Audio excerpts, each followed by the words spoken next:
Loughlin, and today we're going to talk about the speed oven. Everything it can do, and all the hints and tips today you'll be able to take home and make sure that you get the absolute best out of the appliance every single day. So come with me, let's take a closer look, and you're going to use it like an expert in no time.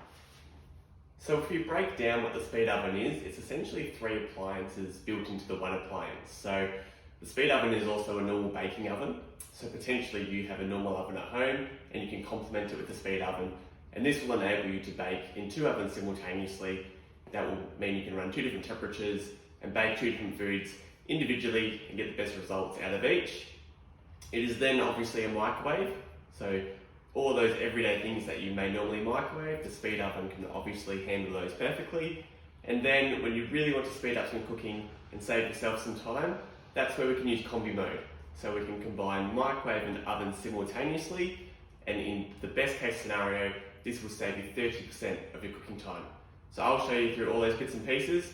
Let's get to it. So first of all, let's take a look at the accessories that you would have received with your speed oven. First and foremost, there'll be a glass tray. Now, depending on the model speed oven that you may have received one of these trays or 2 of these trays. This is the tray that you use when you're microwaving. So the speed ovens actually don't have a turntable like a typical microwave. You simply place your food onto this glass tray, slide it in, and you can microwave from there. You can actually use this tray when you want to bake in the normal oven also. However, please be really cautious when using this glass tray that if you are to shock it, so take it from a hot heat to a cold heat, that there's a very good chance that this will break. Everything is replaceable, so we can purchase new ones if that's the scenario, but I don't want you at home breaking your trays because that's just one extra thing to worry about, and obviously it's less than ideal. So I'll pop that to the side. We also then have our oven rack. So this is what you can use only for oven baking. You can also use this on the combination mode where we use microwave and oven together. Please don't microwave with this metal rack in place. I know that might seem obvious to a lot of you at home, but I also have met plenty of people who have used this as well, and we all know what the result can be there. So only for oven cooking, I would normally sit this in a drawer or a cupboard out of the way, just in case someone at home doesn't realise that it's in place, and before you know it, they've microwaved with this rack in place. So put this somewhere to the side if you can. And then also, depending on the model speed oven that you have, you may have a food probe. So the food probe is fantastic for roasting meats and all that sort of stuff. I'll show you how to use this food probe because this is an excellent tool to guarantee perfect results when roasting. Let's take a closer look at the controls, and I'm going to show you a few shortcuts here which will make this a much easier appliance to use, quick and simple, which is perfect for all those everyday quick products that you need to cook. Now let's create the scenario that you want to quickly reheat something for 1 minute. A lot of people go into oven functions and then select microwave, where you can then pick your wattage and pick your time. So there's a few prompts involved, and this is all very easy, but we're probably taking 10 to 20 seconds to select this. The fastest way to do that is actually place your product inside the appliance. Let's pretend something's in there now. And there is a diamond-shaped button on the left-hand side of the oven. If you press that, you get 1,000 watts of microwaving for 1 minute. Every time you press that after then, you'll get a following minute. So this is the quickest way to microwave something. Simply pop it into the appliance on the glass tray, hit that diamond-shaped button as many times as you please. This will limit you to 5 minutes, that's the only catch, but this is the best way to quickly microwave. So I'll stop that program now. Cancel the process. A button next to that diamond-shaped button is the popcorn button. Now this is designed for those bags of popcorn that you might purchase from the supermarket. This, you can change the time and the settings depending on what popcorn you're purchasing. We've changed this one here, so when I press it, it's actually 850 watts for 1 minute. So we can't change the wattage on this program, but we can change the time. So I've met lots of people who don't eat popcorn regularly. However, they might reheat a wheat bag every day or heat up a porridge or a cup of tea or something like that. So you can tweak with the timing on this program to really make it suit your lifestyle. And then you've given yourself 2 really great shortcuts on that fascia screen of the oven. And this will enable you the easiest, quickest, and simplest way to use the appliance. They are the two best shortcuts I would say for your everyday microwaving, and hopefully those two buttons alone will save you a lot of time and make it a lot easier for when you're using this at home. Now that we have seen those two quick shortcuts for your everyday microwaving, let's take a closer look at the controls and other ways in which the appliance works. So we can see here, I'm on the main menu. I've got my oven functions, automatic programs. There's then special applications, my Miele. I can swipe across, and there's user programs and settings. So there's quite a bit here in the main menu already. If I go back, I can go into my oven functions, and here I can see I've got my normal baking functions that you would see in a typical oven, so fan plus, conventional. I also have though, microwaving and microwave combi. So here we can see all three ways in which we can use the appliance. There's the oven, the microwave, and the combi mode. If I scroll across, I then continue to have all of these oven functions that you will see in your normal baking oven. So this is great that whatever you cook in your oven, you can also cook in your speed oven and get the same fantastic results, which is really nice to know when you are cooking in those busier periods where you might be entertaining or situations like so. So first of all, if we look at microwaving, this defaults to 1000 watts. Now, all of us sort of know how to microwave. We've done it for a very long time. So the same principles apply. Obviously, as you can see here, there is no turntable. So essentially, we don't need that with the technology in the Miele microwave. We simply place the food onto a glass tray, select the wattage, select the time, and away we go. You might be microwaving in certain circumstances and lots of condensation is coming from the food, and this is a result of microwaving at too high a wattage. So essentially how a microwave cooks is it heats up all the water within the food. If we microwave at too high a wattage, what will happen is the food gets all that water to boil out of the food. This then creates lots of steam, which therefore creates the condensation that you might be seeing in your appliance. But also as a result, it means your food will taste quite dry. So when a lot of us refer to microwaved leftovers tasting a bit dry or a bit crispy or just not the same as what they would be reheating them another way, this is probably because you have reheated these at too high a wattage. And I'm also very guilty of this. I normally, microwave at 1000 watts all the time. But if you try reheating something at 600 watts or 850, slowly bring it down. This might take half a minute or a minute or two longer depending on how big the product is. But I can guarantee you that if you can do it at a slower wattage, you'll get nicer results with the product. So we can start at 1000 watts all the way down to 80 watts. Now 80 watts is very, very low. There's not too many things you'll be microwaving that for, but it's great to know that you've got the full range. You can scroll through that and do that accordingly. Let's look at 1000 watts. And if I try and do this for 15 minutes, it actually doesn't let me. So the appliance has actually limited this to 10 minutes. When I scroll past 10, if I take it back to 10 now, if I scroll past that, I go back to 0. So depending on the wattage, the appliance will actually limit you to how long you can microwave for. So if you're looking to microwave something a little bit longer, if you go to 850 watts, I can actually now microwave for up to 30 minutes. So you might be microwaving some potatoes to get that parboiled effect. And this is where dropping the wattage down is a really good idea to get those results.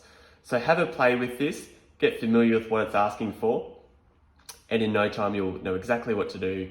You'll have a good idea of where to microwave and there'll be no issues whatsoever. If I go back to that main menu, let's hop into microwave combi.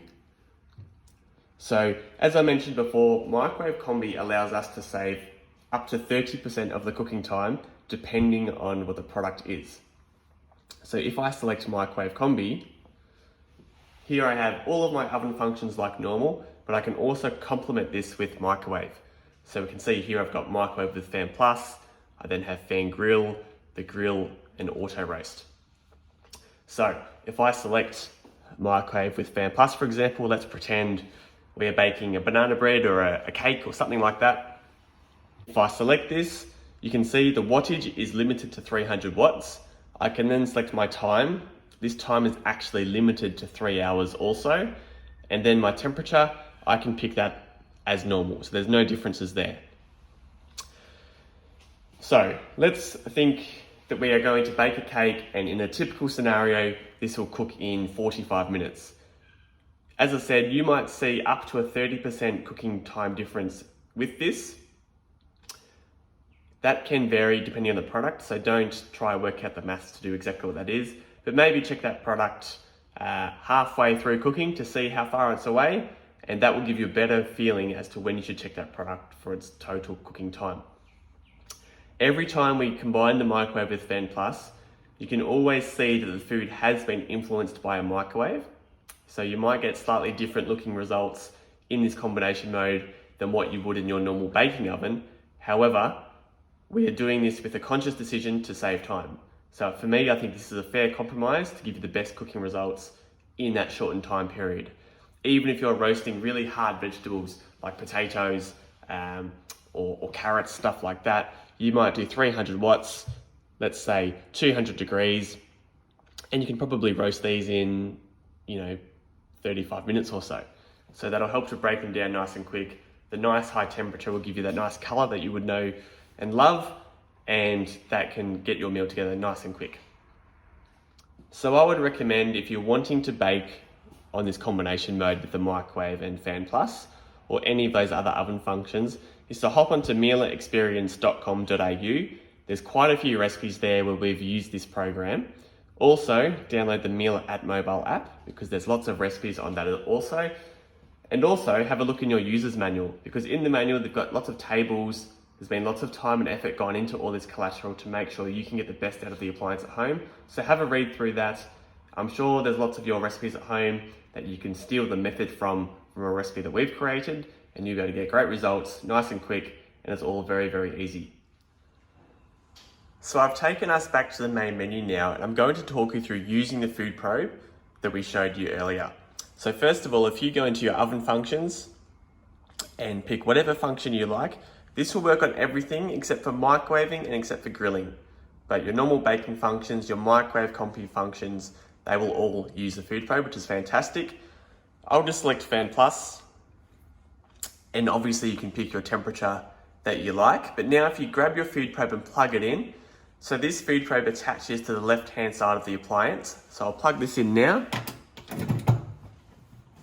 So that's fully plugged in. Wait a few seconds. In fact, we'll close the door. And now we have our oven temperature, which we have adjusted, and also our internal temperature. So this temperature that you see on the right-hand side, which is now reading 60, this is the temperature that you would like your meat to reach internally. So if you refer to the manual, it will tell you what temperature equals medium, medium rare, and so on. You can also Google this if you wish. You might just simply Google medium rare beef temperature and it will pop up. So find out whatever temperature you would like. I can change this now. Say for example, I want a nice rare roast beef. I might change this to 55, for example. So you can pick whatever you like. Now what will happen is the food probe is talking to the oven. Once your product reaches that temperature internally, your oven will then switch off. The oven will also alert you that your product has finished cooking, and you'll get the perfect result every single time. So when you use your food probe, first of all, it's only to be used for meat products. And there's a few things we need to follow to make sure we get the best results. First of all, we need to make sure we fully insert this food probe into the thickest part of the meat. So we don't want to have half of this food probe exposed. This entire metal piece we need to have fully into the product. I want you to avoid fatty parts of meat. Don't worry about this too much, but fat can read higher than meat. So you might get a slightly undercooked product if most of this food probe is sitting in a compartment of fat. And also, obviously, avoid the bone in meat. This food probe won't even enter the bone, but that will also affect how it works. So ideally, this would be used for a piece of meat with no bones. And as I said, follow those rules. Thickest part of the meat, that's the most important part, and you get a really, really great product with no guesswork on your behalf. Once again, we are back here at the main menu, and I just want to show you some of the automatic programs. These are fantastic because we can simply select a product, ask the oven to cook it for us, and we'll get a fantastic result every single time. So if I select automatic programs, everything here is in categories. So I've got cakes, bread, meat, cookies and muffins, and a whole lot more. If I swipe across, there's more once again. So you might want to be baking some biscuits or some muffins, for example. There's another 6 here. So you would have received a cookbook with the speed oven also. If you look for blueberry muffins, there'll be a Miele recipe according to that. However, you can also use your own personal recipe for this program. If I select blueberry muffins, you can select your level of browning. So you might have a taste for more darker baking or even lighter. If you're not too sure, it's always a good idea to use the default for the first time because we don't really know what the oven's idea of browning is. So maybe for your first time, use the default, and next time you can change it. Select OK. We can now start this now. We can start at a certain time or finish at a certain time. We can also, if we're curious, display the cooking stages. So if I select that now, this is a pretty simple one. It's cooking at fan plus 160 degrees for 35 minutes.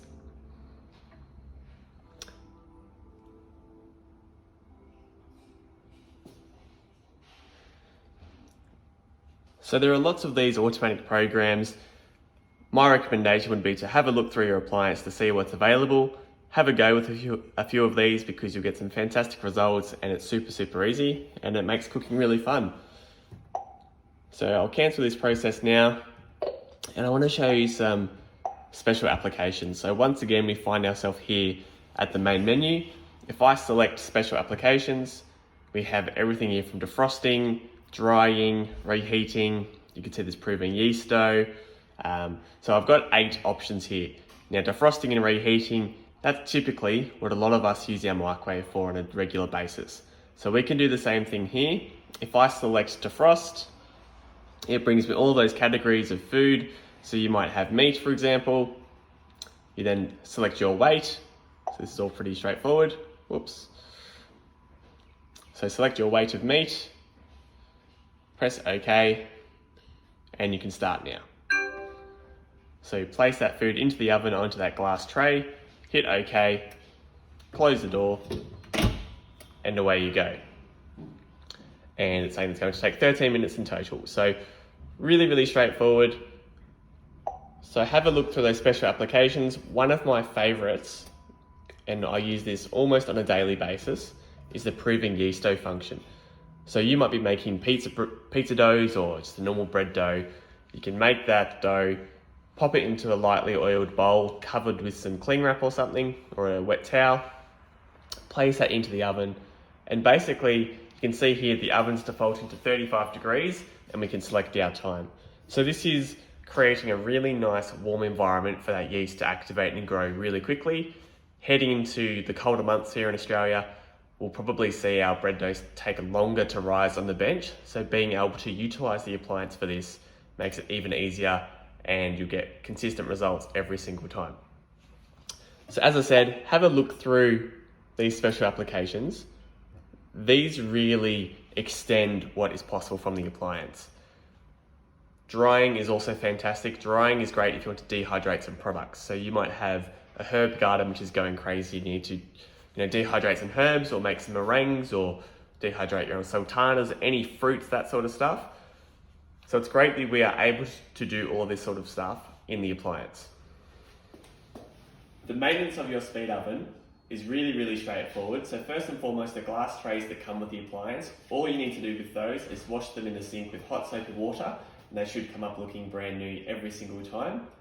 When it comes to cleaning the cavity of the appliance, here I have next to me 2 products that Miele manufactures specifically for this oven.